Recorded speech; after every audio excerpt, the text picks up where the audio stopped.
bismillaahi raxmaani raxiim waa lama arkaan waxaan salaamayaa ummadda soomaaliyeed meel walba oo adduunyada ay ka joogtaan dhammaantiin waxaan halkan maanta uga digayaa shirqoole dil ah oo loo maleegay madaxweynaha jamhuuriyadda dimuqraadiga soomaaliya mudane maxamed cabdulaahi farmaajo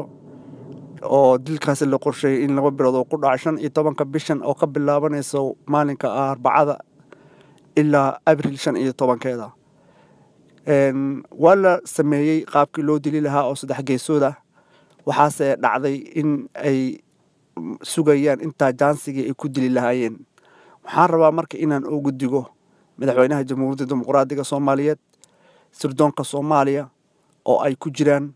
kooxan nabadiid ah oo nabadiidka ka yimid oo la shaqeeyay nabadiidka wali iyo koox kalento oo sirdoonka Itoobiya ah saddexda geesoodkaas ayaa shirkaas sameeyay kooxda dumuljidiid oo wali madaxdeeda salka isku xiran oo laamaha amniga lug ku leh waxaa la qorsheeyay 3 nooc in lagu qaarajiyo in baabuurka miino lagu xiro in madaxtooyada dhexdeeda miino lagu xiro ama wadada ka soo baxda waxaa kaloo la qorsheeyay niman tuuta military aqabo oo hub wato inay jaansigaas haday helaan yarka helaan inay iyagana ku xabadayaan xabad lagu dilo saddexdaas ayaan la eeganayaa oo fursadood waana la qorsheeyay marka waxa saddexdan loogu talagalay in adiga lagu qaarajiyo 2 bilood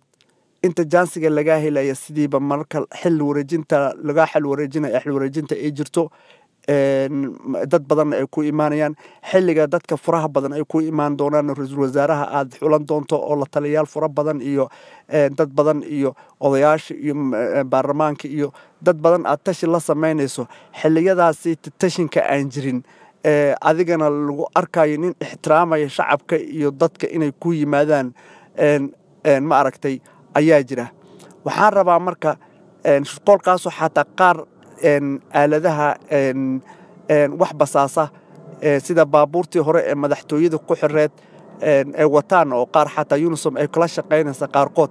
oo waayo waxa Unisom xataa ciidankeeda aadiiday ayaa xataa luq leh waxaad marka kaga badbaadi kartaa 3 qaybood hadaa taladeeda yeesho number 1 in aad dalbato baabuur 4 ilaa 5 ah oo escalator-ka loo yaqaan xabadaha aan karin oo aan taarga lahayn 4taasna ama 3daasna aad soo dejiso midowgiga lagu keeno sida aad u dalban kartaa adigay ku taala ha isticmaalin baabuurtii hore ee madaxtooyada ku jirtay xilka kula wareegayso waxaan kalantoon kula talinayaa madaxtooyada waa in aad codsataa marka aad la wareegayso in Unisom ka caawiyaan oo qalabkii lagu baaro miinooyinka iyo waxaas eedii wax urunaysana ay keenaan waxaan kula talin lahaa xataa alaabta taalo oo dhan banaanka ku tuur hal xabaha ka isticmaalin dhamaantood banaanka loo tarash gareeyo darbiyada iyo mugga dhan ee madaxtooyada dhul iyo badba in dhamaantood la baaro ayaan kula talinayaa waxaa kaloo jiro oo iyagana la isticmaalaya shaqaalihii hore 3 ciidamada waxa la isticmaalayaa tuuto ciidamada kamid ah oo la xiranay militariga iskaga ka imaan jiray booliiska ama qolada nisa ha aaminin waxaad aamintaa oo kaliya oo daacad ku ah gaashaan darawallo cusub qaado oo gaashaan kamid ah ha isticmaalin darawaladii oo kalento waxa labada bilood oo kale aan ka codsanayaa bullet proof inaad xirato oo qasban tahay 4 gaari ee kala nooca ah mid hadii miinada jidka la dhiga xataa miduu yahay la ogaanin waa in gaashaan ay wadataa nin miina baara oo wato saacadii mar walba gaari ha gelin ilaa ha u sheegin gaariga aad gelayso 3 midka aad gelayso xataa shaqaalahaada iyo security-gaada ha u sheegin ilaa aad ka magacaabayso waxaha amniga oo 2 bilood la dhaafayo waxaha amniga aad ka magacaabayso mas'aakiil lagu kalsoon yahay aad ka magacaabayso meeshan waa miinaysan tahay waa la isku xiran yahay waxa isku xiran sirdoonka Soomaaliya iyo nabadiidka iyo qoladii dumuljidiid iyo sirdoonka Itoobiya waxaan kula talinayaa sidii salfad kadir inaad samayso adiga oo Itoobiya ay joogin baadiyun ra'iisul wasaare ka ahayd Muqdisho waad ogeydeen nabadeeda iyo sida aad yeelayseen cid laga cabsi qaba ma laha nimanka Tigray baa la yiraahdaa inta ay dhulkaada nabad ku jiraan ama aad kuu soo dhow yihiin ayay nabadi kuu jirtaa maalinkay kaa fogyihiin ood iska moostana maalinkaasay nabad kuu jirtaa Salva Kiir siduu yeelay madaxweynihii South Sudan oo kaleeto nimankani jaalle madaxweyne mooshin u gee baarlamaanka hal nin dhaafiyo Itoobiya oo dhan ka faa'iideyso awoodda shacabka aad leedahay awoodda shacabka taangiyadii Turkiga ayay isu dhigayeen cid ay kaga eebeysanayaan ma jiraan waxay Itoobiya ka qaadi kartana ma laha sida ugu dhaqsaha badan mooshin u gee baarlamaanka aad leedahay hanana dhaafiyo Itoobiya ciidankeedii iyadaba baarlamaanka ha ku dhawaaqo waan dhaafinaya wax ay idinka qaadi kartaan ma jiraan shacabka Soomaaliyeed baa ku rabtaagan baarlamaanka Soomaaliyeed baa maanta ku rabtaagan waxaan kula digayaa mar kaleento jaalle madaxweyne nimanka cutubka ee ku waardiyeynayo ee gaashaan ah isku day xataa in labada bilood iyaga ay ku joogaan oo kuwa isbedelkoodii iyo controlkoodii ilaa aad ka helaysa sargaal ku controlo oo iyagana tashkiiliya oo wadaniyada bara waxa ay tahay ballanqaadyana u sameeyo inay weliga ahaanayaan ma aragtay ilaaladaada khaaska ah ma aragtay mushaar fiicanna aad u ballanqaado waxa weeye way miinaysan tahay meeshan ya nin kasta oo qaa'inu watan nin kasta oo tuug aba xamarka buuxo nin kasta oo shisheeye kalkaal baa ka buuxo oo cid kasta oo Soomaaliya leh waxaan kula talinayaa jaalle madaxweyne haddii taladeeda aad diido labada bilood waad ku tagaysaa shirqoolkan ee diyaariyeen waa lama arkaan waa wax aan ku sheegayo oo dhab ah oo guarantee ah waxa isticmaaleen baabuurtii oo madaxweynihii hore isticmaalaya aaladaha ku xiran waa la socdaa dhaqdhaqaaqooda meel aadayaan sida ugu dhaqsaha badan week inta aadan bixin oo aad shaqo week in lagu keeno 5 escalator oo kuwa xabada aan karin isku day adigana labada bilood isku day anti bullet breath inaad isticmaasho waxaan ku sheegayaa ciidamada militariga ciidamada UNISOM iska ka imaanaya ha aaminin ciidamada gaashaan ee aad haysatay kaliya halka cutub xataa ha ogolaanin inay cutubyada xataa ay kala bedesho labada bilood haddii awood u leeyihiin ha kula joogaano ayaan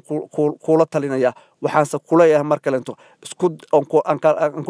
hamiga ummadda Soomaaliyeed ka leedahayna wuu fail garoobaya haddii aad sameeynin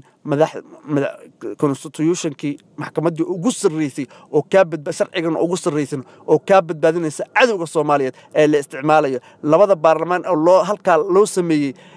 in lagu cuno qofka wadaniga ee soo baxa adoo kale inta loogu talagalay haddii aad sameeynin constitution kaasna waa tagaysaa halkaas samee waxaan kolon kula talinayaa ninka militariga ee dharka xiranayo PhD-ga ee caalimka ah ee taqiga ah ee hanti aan taabanayn ra'iisul wasaare ka dhig ee ah ninka la yiraahdo baadiyo waad raagaysaa waana joogaysaa hamiga ummadda Soomaaliyeedna way u horgelaysaa ee shacabka Soomaaliyeed qof aan baadiyo oo ha isku dayin jaalle madaxweyne haddii aad isku daydo waxaan ku sheegay inaad mar habaabi doono tallaabada